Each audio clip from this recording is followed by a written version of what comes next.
everything is connected. You've probably heard this many, many times, in fact. It's an element of almost every spiritual tradition of humankind throughout all of history. But whenever I hear people talk and mention this phrase that we are all connected, they do so in a way where it's as if it's something they wish that they could believe was true. That it's something that's abstract, that it's esoteric, that it's a thing that is unprovable, but they just really wish the universe was like that.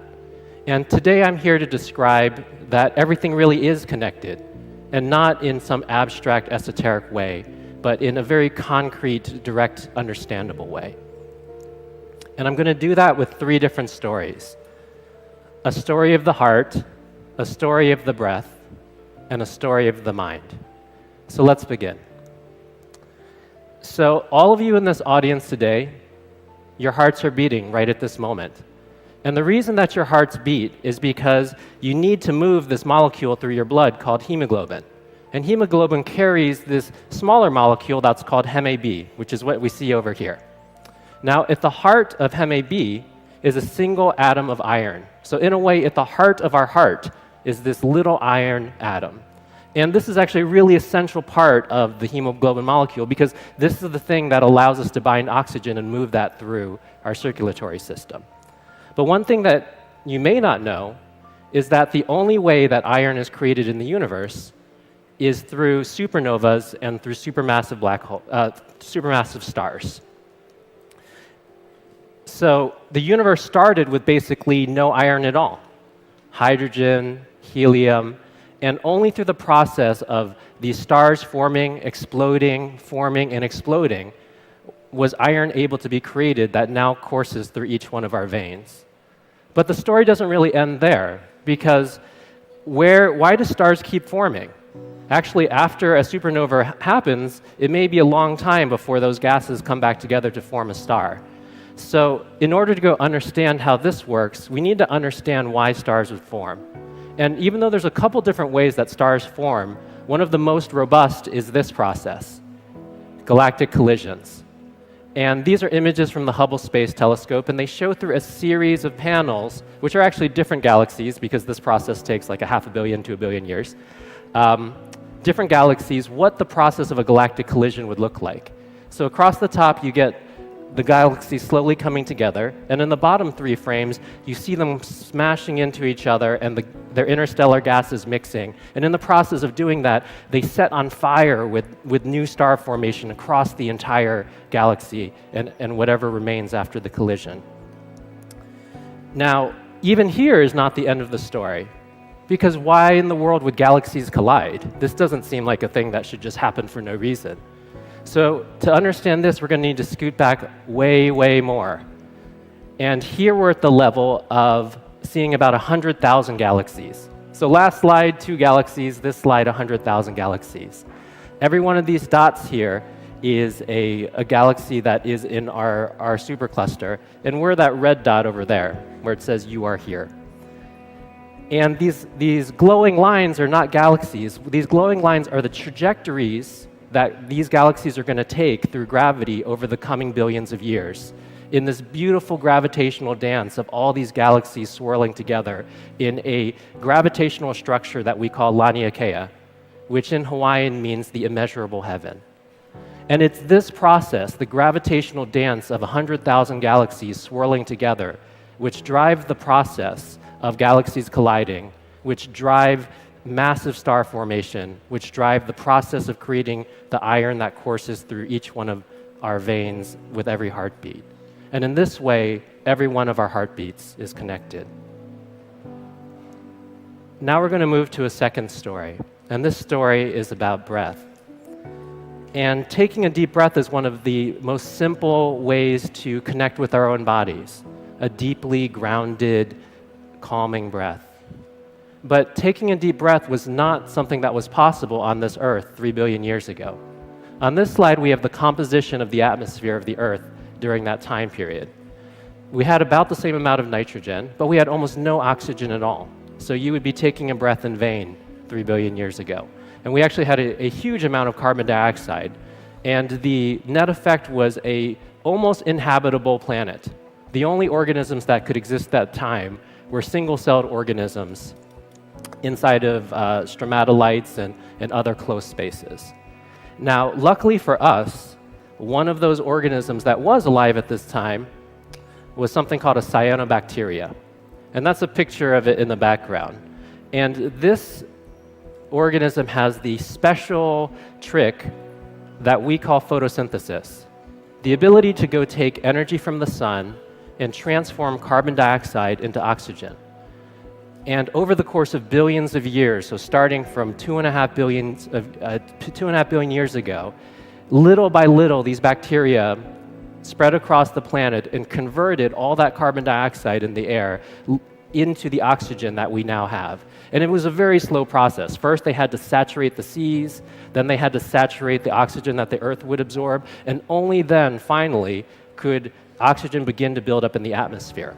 So you see, just after about 900 million years ago, oxygen starts to build up in the atmosphere. And about 600 million years ago, something really amazing happens. The ozone layer forms from the oxygen that has been released in the atmosphere.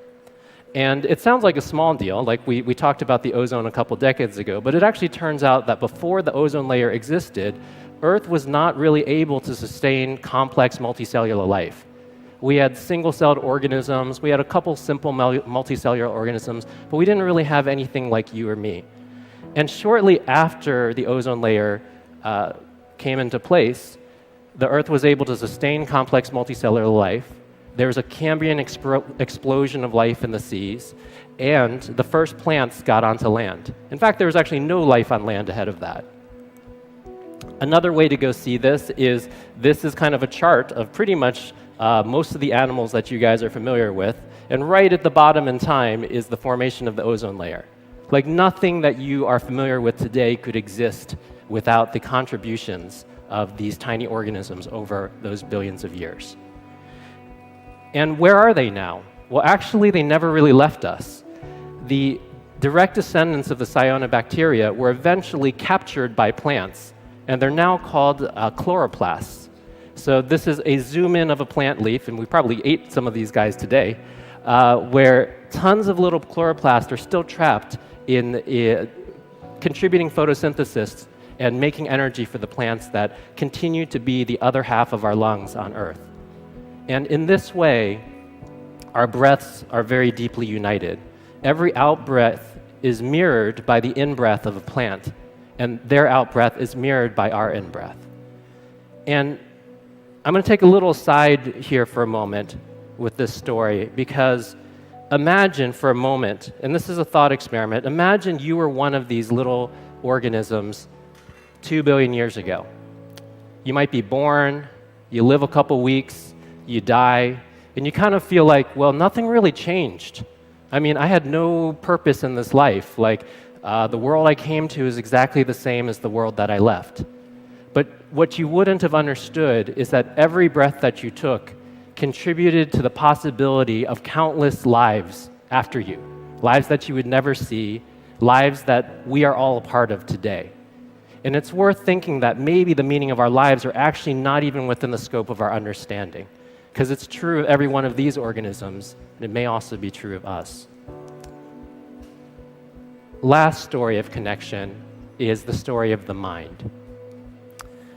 And this is not our minds are all connected in some psychic way or some scientifically unexplainable way. I'm going to explain the connection of the mind through the simple story of this instrument. This is a piano. A beautiful thing about this instrument is it is so nuanced and so textured and so complex, and so much beauty can be created from it that people can make an entire career, they can make an entire lifetime out of playing this instrument. Professional musicians, concert pianists get to know this instrument deeply, intimately, and through it they're able to create with sound in a way that just dazzles us and challenges us and deepens us.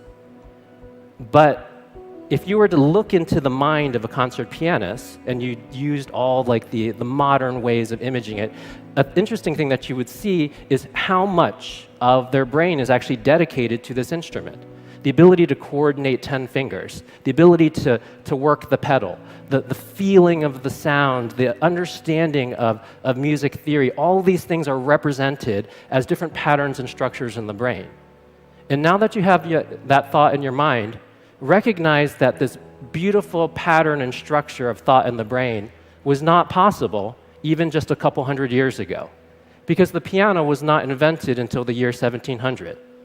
This beautiful pattern of thought in the brain didn't exist 5,000 years ago. And in this way, the skill of the piano, the relationship to the piano, the beauty that comes from it was not a thinkable thought until very, very recently in human history. And the invention of the piano itself was not an independent thought.